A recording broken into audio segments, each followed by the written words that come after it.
Kerana yang 4 perkara itu tidaklah layak untuk, melainkan untuk akhirat. Dan satu perkara itu adalah untuk dunia dan akhirat. Ulama-ulama fiqh itu memberi tenaga dan mendakwakan dirinya serupa dengan imam-imam besar itu.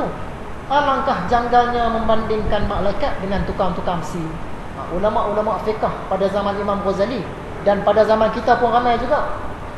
Mereka ni anggap diri mereka tu kalau tak standing pun nak sama dengan imam-imam yang 4 tu. Tambahan sekarang pula ada yang tidak mau ikut mana-mana mazhab. Maksud dia pun mujtahid mutlak juga. Dia boleh buat mazhab sendiri pula. Orang muda-muda je pun, kan? Jadi mereka ni, dia dakwa dia ikut mazhab Syafi'i. Tapi tak sama dengan mazhab Syafi'i, dengan Imam Syafi'i dan ulama-ulama mazhab Syafi'i. Sebab tu Imam Ghazali kata, janggal nak bandingkan diri mereka ni tukang-tukang besi yang berbau besi, nak banding dengan malaikat. Malaikat yang suci. Kata tak kena. Dia nak tuju pada ulama fiqh ni tadi. Ulama fiqh pada zaman Imam Ghazali ni, yang baik ada, tapi yang rosak tu ramai. Bila dia buat kitab Ihya ni, ulama-ulama fiqh yang di sebelah Morocco sana, dia nak bakar. Sebab dia tahu dah kitab ni banyak duk hentam ulama fiqh. Hentam tu bukan dengan tujuan nak penayar ke, tak. Nak bagi baik dari segi hati. Sebab ulama fiqh zaman Imam Ghazali ni, bab tasawuf ni dia tinggal dah. Duk tumpu bahagian hukum hakam saja. Imam Ghazali nak kembalikan mereka ni ke jalan tasawuf. Sebab tu dinamakan Ihya Ulumuddin, menghidupkan ilmu-ilmu agama. Ilmu agama tu dah mati, sekadar hukum hakam saja. Dia nak hidupkan balik. Marilah sekarang kami bentangkan hal ehwal mereka yang menunjukkan kepada 4 perkara tadi. Malam ini kita sentuh Imam Syafi'i. Adapun Imam Syafi'i yang menunjukkan dia ni satu orang yang abid. Abid maksudnya seorang ahli ibadah, seorang yang rajin buat amal ibadah. Apakah bukti dia? Antara buktinya ialah riwayat yang menerangkan bahawa dia membahagi malam 3 bahagian. Bagi Imam Syafi'i, waktu malam dia ada 3 bahagian. 1 bahagian untuk ilmu, untuk belajar, untuk mengajar. 1 bahagian untuk amal ibadah, untuk dia dengan Tuhan, sembahyang ke, zikir ke, apa ke. Dan 1/3 lagi untuk tidur. Jadi Imam Syafi'i ni, waktu malam dia bahagi 3. 1 bahagian untuk ilmu, 1 bahagian untuk ibadah, 1 bahagian untuk rehat. Itu bahagian-bahagian dia. Kalau kita kan waktu malam tengok TV saja dah 2-3 jam. Lepas tu nak rehat pula. Jadi tak standing kita dengan Imam Syafi'i. Tiba-tiba kita kata ni, aku nak buat mazhab baru. Mazhab 4 ni tak wajib ikut, tak payah ikut. Ini kita kena saring sendiri hadis-hadis. Kena apa? Kena wujudkan hukum hakam sendiri. Tapi dari segi amal ibadah tak standing pun dengan Imam Syafi'i.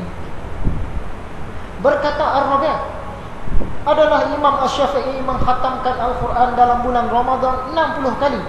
Semuanya itu di dalam solat. Dalam bulan Ramadan sehari 2 kali khatam. Dalam sembahyang sahaja. Yang di luar sembahyang lain cerita lah. Tu dia Imam Syafi'i. Adakah orang yang mengaku boleh buat mazhab sendiri, terutama zaman sekarang, dia boleh mencapai taraf macam ni? Dalam sembahyang, 1 hari 2 kali khatam, maksudnya 60 juzuk sehari.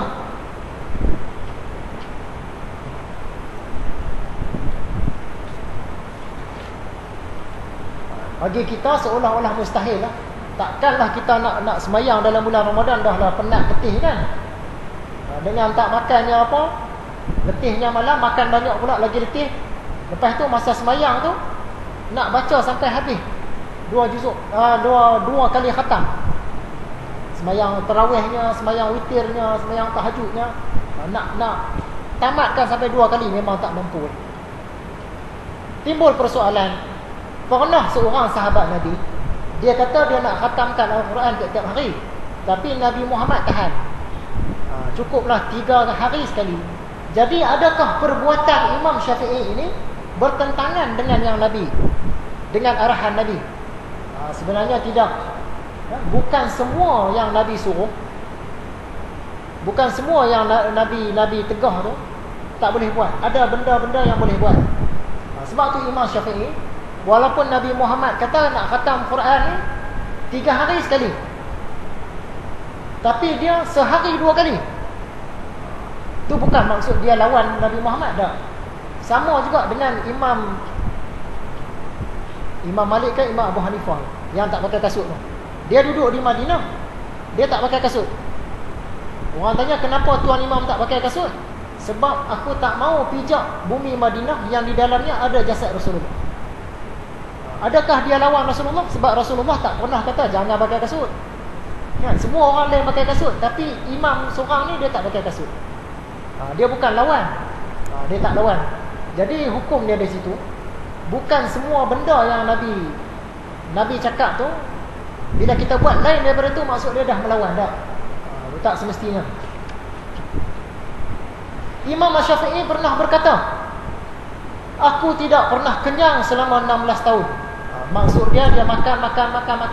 Sebelum sampai kenyang tu dia berhenti dah. Kita ni makan dah kenyang baru kita berhenti. Tapi Imam Syafi'i sebelum sampai kenyang tu berhenti dah. Sebab tu dikatakan selama 16 tahun dia tak pernah kenyang. Patutlah otak dia bergeligar. Yang kita akan makan banyak, kita tidur.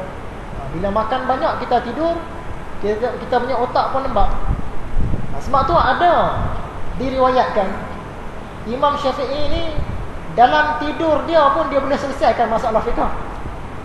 Dalam tidur tu, bukan dalam jaga, dalam tidur. Sebab dia otak dia jenis bagus. Dalam tidur dia boleh selesaikan masalah. Kemudian satu lagi perkara yang menarik tentang Imam Syafi'i, saya tak tahu kekuatan cerita ni setara mana. Cuma cerita saja. Kononnya emak dia ni mengandungkan dia selama 3 tahun. Dia duduk dalam perut mak dia 3 tahun baru keluar. Sebab tu dapat cerdik. Dalam perut mak dia tu dah 3 tahun dah.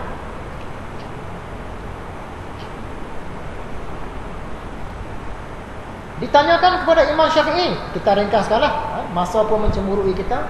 Orang tanya dekat Imam Syafi'i masalah agama. Imam Syafi'i diam je. Tanya, kenapa Tuan Syekh diam? Dia kata dia diam tu dia fikir mana lagi sesuai, dia jawab ke dia tak jawab. Maksud dia ni sangat berhati-hati punya orang.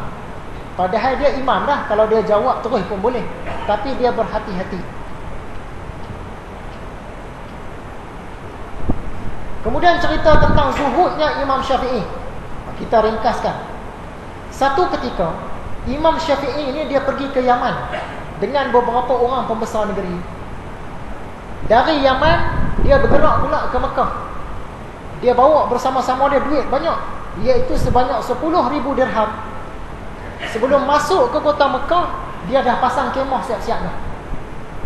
Bila dia pasang kemah siap-siap, orang dari Mekah pun dah meluru keluar dah nak sambut imam besar.